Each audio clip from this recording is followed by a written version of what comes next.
J'ai dit tout à l'heure, et je suis sincère, que je pense que le Parti socialiste au pouvoir, en l'occurrence son Premier ministre, dont Lionel Jospin, dont personne à l'époque ne pouvait nier son attachement à Israël depuis toujours. Merde, quand même! Celui qui s'est pris des pierres en Cisjordanie, à Birzeit, parce qu'il avait traité le Hezbollah d'organisation terroriste, ce qu'aucun autre dirigeant français, y compris ceux d'aujourd'hui, ont fait, quand même, c'est lui.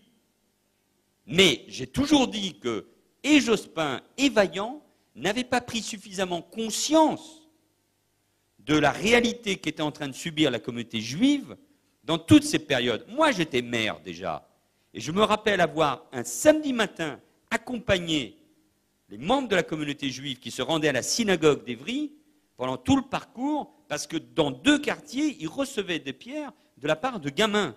Donc cette réalité, je la palpe, bien évidemment. C'est une réalité. Roland Dumas est un sale bonhomme. Regardez ce qu'il fait, pas uniquement par rapport ou ce qu'il dit par rapport à Israël. Le déplacement en Côte d'Ivoire avec Vergès, c'était évidemment insupportable.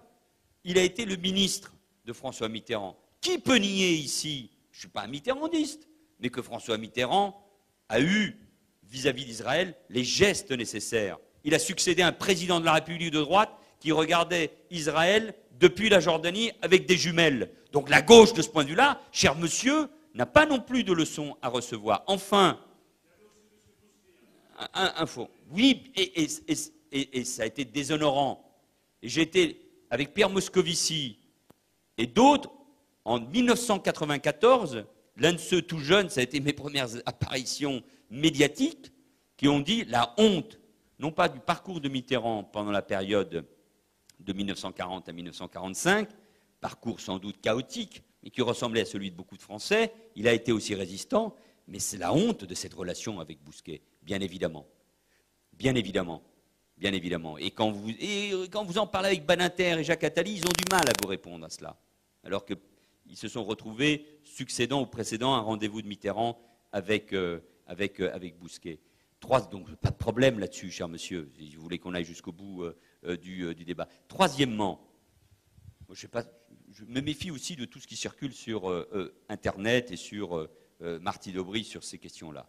Mais, franchement, le même Nicolas Sarkozy, que beaucoup d'entre vous ont plébiscité en 2007, considérant que c'était le seul ami d'Israël et le protecteur de la communauté juive dans notre pays, c'est le même qui a passé un accord pour créer les conditions de l'islam de France avec l'UOIF. Le même qui débattait, à juste raison, avec Tariq Ramadan pour le pousser dans ses retranchements, et il a eu raison. À gauche, il y en a eu un seul qui a débattu avec Tariq Ramadan. C'est moi. Il est venu à Évry, remplir toute la mosquée d'Évry, pour tenir des propos me concernant. Ça ne m'a pas empêché de faire 70% au premier tour des municipales. Comme quoi, il faut être relativement tranquille par rapport à ces questions-là. Ce même Tariq Ramadan, qui est celui qui influence idéologiquement l'UOIF, la même organisation avec qui Nicolas Sarkozy a passé un accord pour construire l'islam de France.